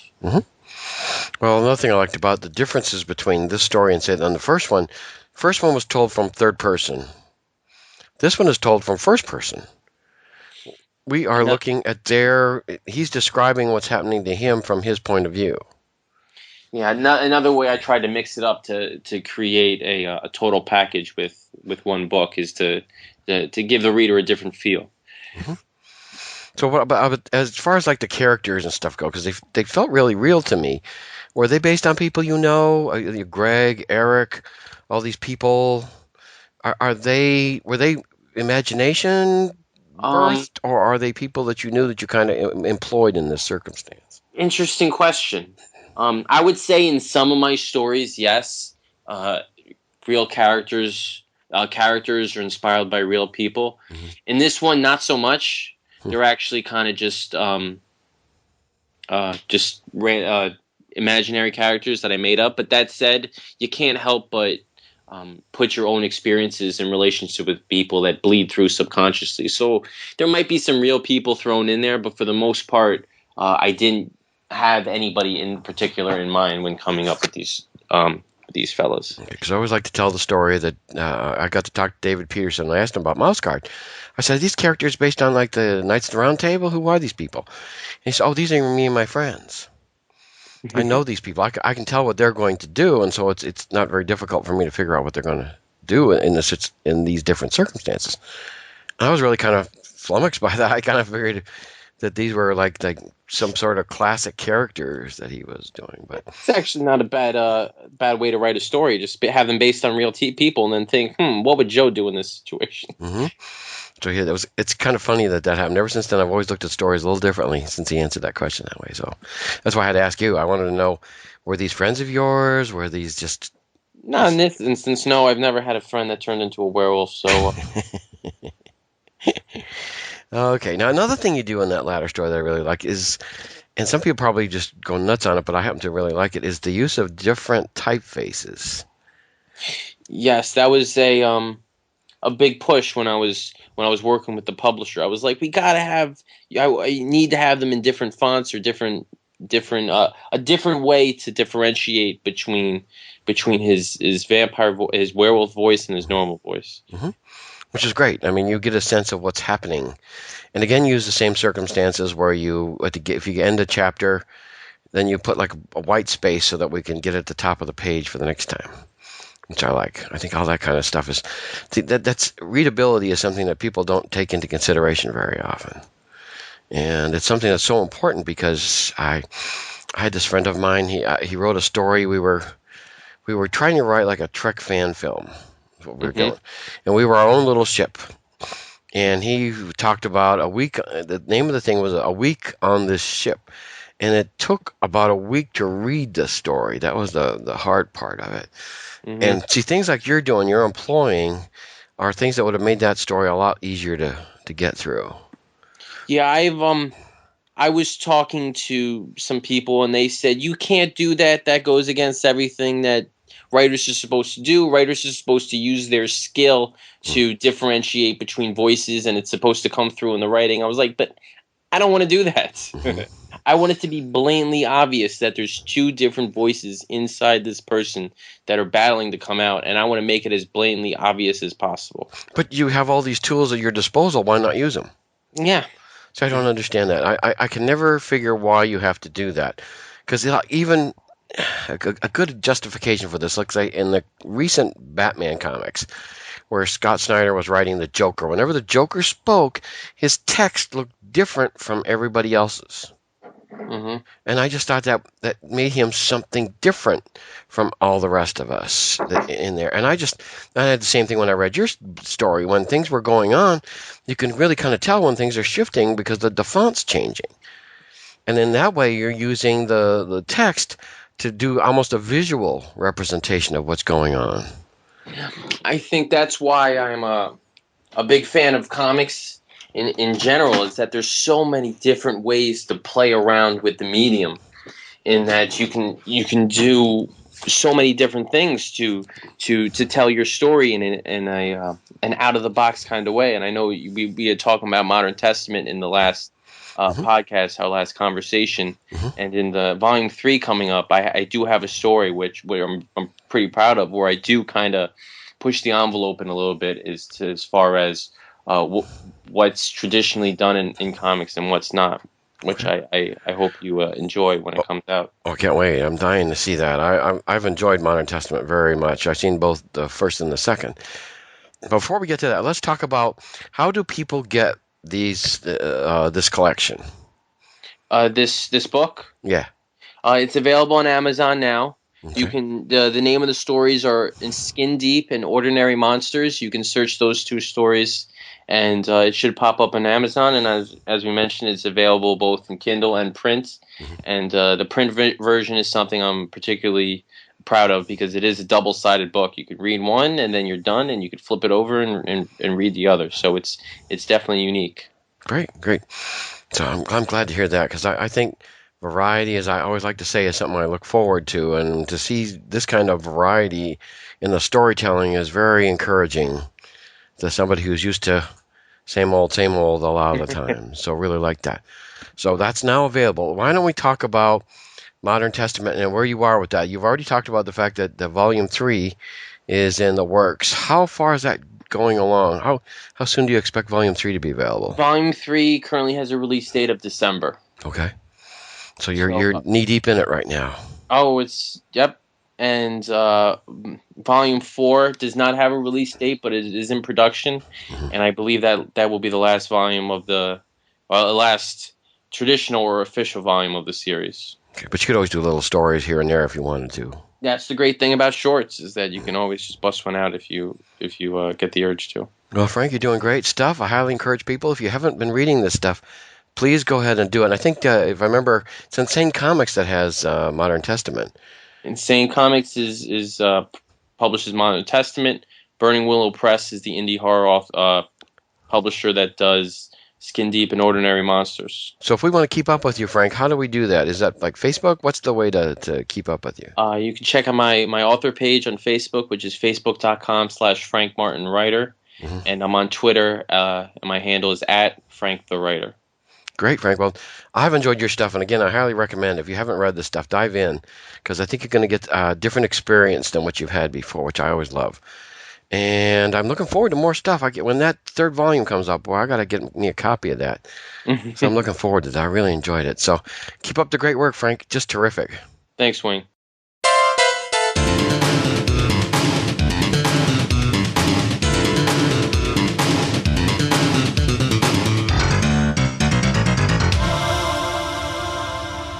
It's great to welcome to the podcast Jack Montgomery, the illustrator of a really fascinating book called Sanguine Nights. Yep.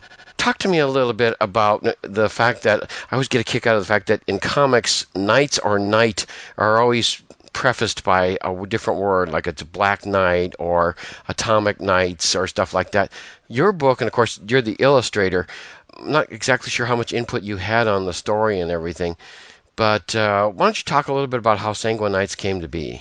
Sure. I was brought in later in the project here as the artist. Right after I graduated college, I was approached by a friend of a friend, Dave Jensen, who's the author and creator. I'm looking for an artist here. He wrote the book a couple years ago with a friend, and they had this post-apocalyptic vampire story that they pitched to me, and I went home with him. He gave me a beer, and we talked about the project. I threw him some pictures, and he decided to bring me on. And it was an exciting story, and the beer helped too. But it was basically Sanguine is a post-apocalyptic vampire western. Is how it was pitched to me, and all things I'm pretty interested in. And I love Mignola and a lot of other illustrators that monsters and horror, and so it was right down my alley. Mm-hmm. Now, I've got to say, there's a really interesting foreword that's written by Brad Chisholm. And he says a couple of sentences I just got to quote. They're really funny. It says, in Sanguine Nights, you'll meet a political Dracula. You'll empathize with a differentially abled protagonist with a fondness for discarded kitchen appliances. You'll willingly submit to a doomed quest. You'll question your own moral certainties. And you'll do these things because Sanguine Nights takes full advantage of the form we call the graphic novel. So I just love that whole description, because a lot of that stuff is just, it's different from what I'm used to reading in vampire literature and things like that. Because, for a while there, vampires were hot and heavy, and then all of a sudden werewolves came on, and I kind of think that vampires are making a resurgence. So to talk about the business, because when I was listening to you on the Canned Air podcast, who are friends of mine out of Ohio, and they were having great fun with it, about the fact that there's this, we don't want to start necessarily at the end, but there's this great last panel with Dracula that the guys on that podcast really loved. Do you want to talk a little bit about that? Sure. Yeah, I think Dave Jensen, along with a lot of other horror fans, were pretty offended by what Twilight did to the vampire genre here. Mm-hmm. But our pitch pretty much at every convention since we got the book published here has been, do you like vampires? And then followed up by, do you want them to stop sparkling? So it's basically Dave wrote Sanguine Nights hoping to bring vampires back to like that visceral monster type depiction. So it's been fun to kind of draw. I'm a big monster fan, so it's been fun to draw the more visceral side of vampires and kind of bring that back out into the vampire story. Because Dave also mixes a lot of different stuff, new stuff into vampires. He likes a lot of Sumerian lore with some of the gods and demons from that genre and mythology. So he's incorporated some new stuff that he was hoping would kind of connect different cultures and stories. And it's been kind of cool to mix that ancient lore with some modern, like apocalyptic storytelling. Mm-hmm. Well, I really like it. And of course, your characters are one of the things I think that really make this book shine. Because there's the one character, of course, I liked, and whenever I hear people talk about this book, they're always talking about Mr. Temple, Jackson Temple, who is the guy who has like a mechanical arm that he can put on and take on bad things. But he's for a great big guy. He's very nice to people. I'm used to people being that size to be the bad guy. But early in the thing, there's a lady who comes up and finds that she's found a toaster.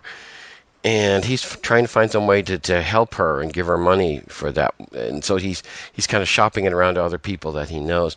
And I kind of like the fact that this guy is not really a badass on that sense, but he does have his fighting skills, as we find out later in the book. Do you know much about the character as far as how he was conceived? And also, did you base his visuals on somebody that you knew or knew of? It's kind of funny because I'm pretty sure Jackson Temple's Dave Jensen. Okay. Because Dave is he doesn't put up with people's crap, and he's kind of an extroverted kind of tough guy, but he's a sweetheart, and he's always super helpful and a gentle big man. So he's basically, I think he's Dave. Dave had a pretty good idea of what he wanted Jackson Temple to look like when we started on. He wanted me to draw a mechanical arm, which terrified me because I had to figure out the mechanics of this guy's arm and draw it about 1,000 times. But it was fun, and after a while I figured out how it worked and how it moved, and it was kind of cool to figure out how like a functioning like limb made out of metal and moving parts kind of worked. So I learned a lot actually from drawing this comic book. But yeah, Dave and I, a couple of the characters in the book, like St. Isaac, Dave and I kind of worked through as we built the comic, but a couple of them, like Jackson Temple, we had a pretty good idea going into it of what he would look like. What about the other characters? Did you have a little more input on what they were going to look like? Yeah, Dave was actually super fun to work with because he was really collaborative. So when we came on, him and his buddy Andy who's the co-writer of the book, kind of the original story. Dave put down a lot of the actual text and everything, but they came up with some stills. Probably the first 14 pages were laid out in super rough stick figure drawing, which was fun to kind of make look, I don't know, more polished. But after that, we kind of laid out the rest of the comic together, and we're working on book 2 right now, and we're kind of working through it together. And Dave, I think we've kind of become partners in the fact that although he has most of the story laid out, as far as visuals go, we kind of trust each other to kind of come up with the look of the environment, and both are on the same page as far as the setting and tone we're setting for the rest of the story here. Well, I like the way that you make vampires look. Mm-hmm. You know, big foreheads, kind of pointy ears, big lower teeth. Because most of the time, vampires have big upper teeth coming down to do the biting. But in this one, you've actually gone a different direction and stuff like that. Was it fun to do something different with vampires? Yeah, that was one of the first things Dave told me when he started the book, was that he wanted the lower vampires. Basically, it goes down the chain from the original vampires, and then as you go down the line of people who've been turned, they kind of become more monstrous and just rely on brute force and just bloodlust. But it's so one of the first things we kind of cranked out was the look of the bestial lower vampires, which are throughout the first book kind of like the attack dogs that he brings along with him, the main character here. Mm-hmm. But it was fun to work on that. And again, I love drawing monsters, so to figure that out and kind of figure out how their skull looks, we kind of figured out the anatomy of their weird hunched over look and their huge underbite. It was fun to kind of change the look of the classic vampire into something more monstrous. Mm-hmm. Which is really great. And of course, we already mentioned Dracula, and you did a really great job, I thought, on portraying him. Although we only really see him at something of a distance, even he's got a very different look as far as vampires go. Yeah. Dave, when we started the book, the main character, who's Legal, he's kind of this wandering vampire, much more human as far as his appearance goes, but he's one of the original vampires there. And then they had Dracula along those same lines. He was turned a long time ago, and so he has this more human appearance, but he's also at this point kind of the leader of all the vampires. So he's got this regal kind of I don't know, king-like look at the end of this. We only show him a little bit in the first book here. Book 2, what we're working on now, has a lot of backstory into Dracula, and you learn a little bit more about the character. But page 2 was pretty important, or the last page of book 1 was pretty important because it kind of shows our main antagonist and his position as far as the vampires go in this world we made here. Mm-hmm. I don't want to harbor on Dracula, but we've seen a lot of him in the last 10 years or so. Movies and a TV show based on him and all kinds of good things. And yet, even with all these decades and decades of Dracula, there's still places that you can go with Dracula with it. I just find that so fascinating that a character has that much depth to him that, even a comic can go places that we've never considered before. Right. Yeah. As far as there's a lot of monster lovers out there. A lot of my friends love the classic Wolfman and Frankenstein, vampire, Dracula, and everything. And people have delved in pretty deep to Dracula, and it's fun to see what people. It's fun and not fun to see what people do. But it's yeah. People have made some changes to that type of monster. As far as people combining different genres to see what you can do with a classic monster, it's pretty fun to see.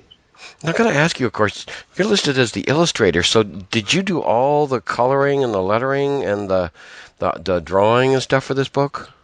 I did. For book 1, I did all of the pencils, inks, coloring. Dave did a lot of the layout, and a lot of the dialogue was already laid out here. But I did basically all the visuals you see here on page to page. It was a lot of work. Yeah, it sounds like it, but it must have been fun for somebody who loves to do this kind of monster tale. It was, yeah. My handwriting now is just like, I don't know, like Comic Sans, basically. But it's just how I write on everything now. But my penmanship's got a lot better. Towards the end of the book, it probably becomes a little more clean and But I've done a lot more comics, worked on stuff since, and it's fun to see. After cranking out a project like this and doing all the work, what kind of how you get your method kind of put in place and laid down. Well, you do some interesting things with text in this book, too, to me. Some folks say you can never do a whole page with just text on it, but yet you do it in such a way that's interesting to read. Perhaps that's the way the script intended it, but it's fascinating to me when I got to there's a page or two where there's a dialogue going on, and you do the one person's dialogue has a black background with white text. The other person has yellow with dark text on it. And, the way that it's written and the way that you move it down the page is visually interesting, so that it keeps us going through the story like that. And I thought that was something that was a very interesting way, especially somebody who's an illustrator. Most illustrators want to draw all these things and make all these things visually happen. But to allow the text to tell the story, that part, I thought was a real challenge, and really something I thought you did very well. Cool, thank you. Yeah, I that's something that as I went through the book, I'm a big fan of comic books, and I love reading. And I've read comic books where I was literally confused as to who was talking or what was happening in this dialogue, and then what was from panel to panel. So as I was going through the book, I was kind of thinking as a reader and thinking how I could, make each character's dialogue kind of stand out, especially on those pages where we wanted some heavy story. Where I think that the hand lettering maybe helped a little bit as far as add character to some of those pages where it's just text. It's not just, typed lettering. It's kind of somebody put their hand down and is writing out this story. It kind of puts, shows that there's a little more work put into this story than just a gradient like nightfall or dusk kind of on this page with a bunch of letters on it. Well, I also get a kick because it gives us that unsettled feeling necessarily, because most type is all very structured, and you're in an unstructured world largely, and even the text reflects that. I thought that was a really well done idea. Yeah, it was fun to kind of some of those pages where at first I was like, man, that text looks wonky. You go back and you read some of them, like some of the old Image comics from the '90s where they got really weird, like even some of Spawn, Todd's work there, where it's like they have really bizarre, strange text on those pages, and it almost looks messy, but it's it can add to the story. And I think for the gritty kind of look we were going for this book, it didn't really bother me, and I've heard from a lot of people that it kind of adds to the, the more visceral kind of handmade feel of the whole story here. It's really cool. It's a very moving story. I do want to comment also on the color. I thought the use of color is really good. The highlighting of certain individuals, and the use of blues and reds. When something bad's going on, we get a lot of red taking place, which I got a kick out of. And there's a lot of use of shadow and black backgrounds and things like that. So I really liked the way this was done. It was, if you're going to deal with vampires, this is the kind of thing you're going to find yourself in. But, it's really easy to fall into a trap of using the same kind of thing panel after panel. But you use all kinds of different shadings and stuff to make the things move as we read it. And I just thought that use of color was really special. Oh, thanks. Yeah, I grew up reading a lot of Hellboy, and Mike Mignola's work was one of my favorite growing up. And I mean, that guy uses black like nobody else has ever seen. And there'll be like a bunch of pages of black and then this bright red, because the main character, Hellboy, is just like this red color that never leaves the page. But it's fun to kind of see what color can do when you have a pretty black palette, and see how to make things pop, not make stuff, I don't know, not too much in your face, but just kind of keep it subtle and keep that darker tone that you're going for throughout the book. Which is great stuff. Was it easier for you to do this, like knowing you're going to do the whole thing as opposed to working with somebody else? Because you kind of have a feeling as to what you want it to eventually look like, instead of like passing it off to somebody. Was the process of making the whole thing happen, was that more satisfying to you or easier? How did that go with you? How did you feel about that? I'm a pretty big perfectionist, and I like, when I do my own stuff, I like to do it all. So if I draw a page, I usually like to color it and make it look the way I look. But Dave and I are pretty similar in how we wanted this book to look. It was Dave's vision, but once he laid it out for me, I mean, it was right down my alley, and it was fun to kind of do a couple pages for him and see him react and be like, that's what I was looking for. And I'm like, cool, because that's what I do. So the rest of the book was pretty simple from that. Continuing to work with Dave has been fun, because we both have kind of a similar vision as far as what we want this to look in the end. Sometimes when you work with somebody and you're on the same page, it just seems like magic somehow. These things just happen. Absolutely. Yeah. So now the first book came out. How does somebody actually get a hold of the book? Is this something it's better to get a digital, or do you sell paper copies? How do you do this right now? Yeah, we have a few copies here. Right now, mainly we're selling them at conventions around the Twin Cities here. We're trying to branch out and go to a couple other cons outside of the state. But we had an online store. We're trying to get it back up here. So before too long, it'll be available through our Facebook page. And I'm pretty sure it's just Facebook / like Sanguine Nights. But you can, if you look up Sanguine Nights on Facebook, you can find our page, and we have links to our website and everything. But you can find the book through us. If you go there, send us a message. Soon we'll have an easier way of accessing it. But right now we're mainly at conventions. Is it on Comixology at all yet? We're working on that too. We've been told by several friends that that's something somewhere it has to be. So we're getting that up there before too long, and then it'll be available on Comixology as well. Because Comixology is a great way for people, if they can't get the paper copy, to at least read the story, at least dive into it. Right. And I understand you did a Kickstarter for the first one, and that there's a second Kickstarter coming? Yep, we have a second Kickstarter coming in a month or two here for book 2. It's a trilogy, so we have book 2, which is a lot of backstory, and then 3 is kind of our finale here. But our next Kickstarter is coming up soon. We'll let that notification of that launch on our Facebook page there. That's Kickstarter is also going to be with a couple other projects here. A buddy of ours, Doug Kalberg, is doing another comic book with us. He's a friend of us in the cities here. Mm-hmm. And then Space Skull, which is my own comic book that I've kind of written and drawn as well, is going to be part of that. And that's something I've been working on in between Sanguine Nights 2 and other projects here. Well, you're a busy guy. Yeah. Well, that's good, actually. So, talk a little bit about Space Skull. What's the basic premise about that one, if you can give us like the TV guide version? Sure. So Space Skull is basically this. I'm a huge fan of heavy metal comic books and weird, hypersexualized space barbarians from mid '70s kind of illustrations. So it's basically a sci-fi about Earth is dead and humans go to another planet to terraform, basically live there, and turns out there's another species that's living on this planet. So the first couple books, it's going to be a longer book, I think. I haven't really figured out the whole plan, but book one's almost done, and basically Earth fights with this alien species on this planet. They wipe each other out, and then through millions of years, all the death and decay that the result of this fighting transform the biology of the planet, and it kind of reverses where the plants become kind of meat and bone, and the intelligent species becomes like this plant-based life. So it gets weird after a while, but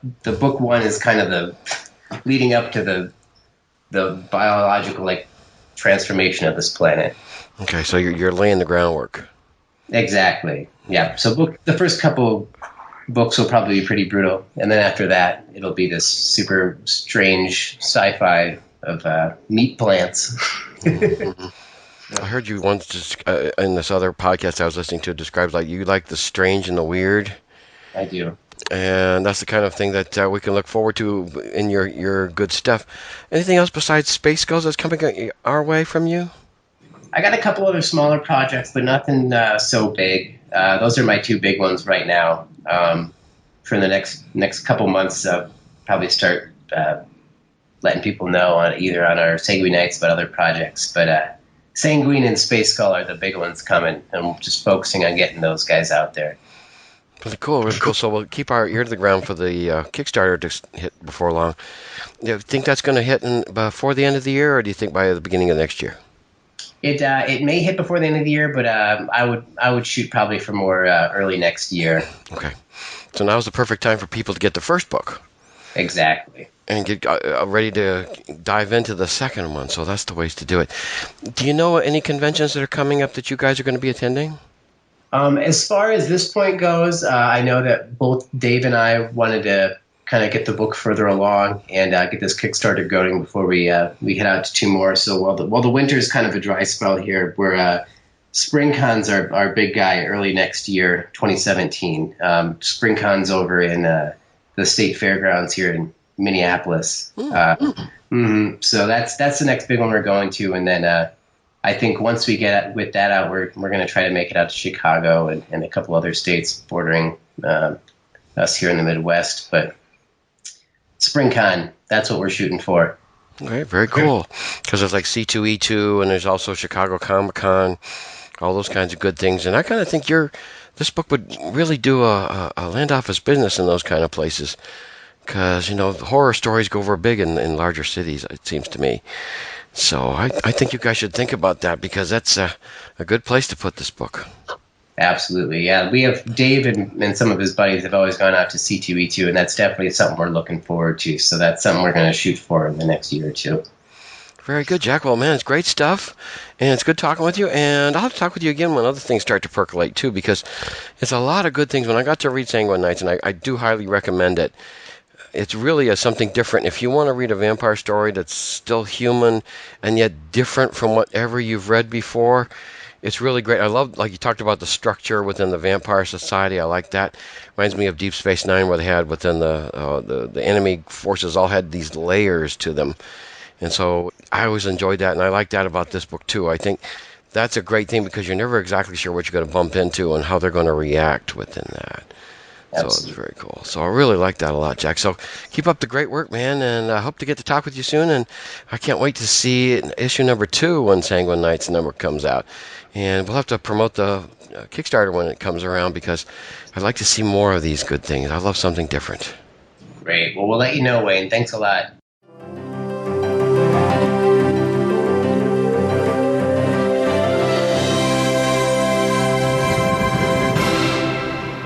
And that's a wrap for this very special episode. However, even though Halloween is on October 31st, we have more interviews coming that deal with the supernatural. That's going to include an update by Richard Rivera on Stabity Bunny. There's a Kickstarter going on for that, and if you'd like to participate, be sure to go to Kickstarter.com and look up Stabity Bunny number 5. Also, I'll talk with the 2 creators of Tainted Love, a really gripping vampire story that I really like. So be sure to listen to future episodes to get these interviews as well. But until next time, keep reading your comics.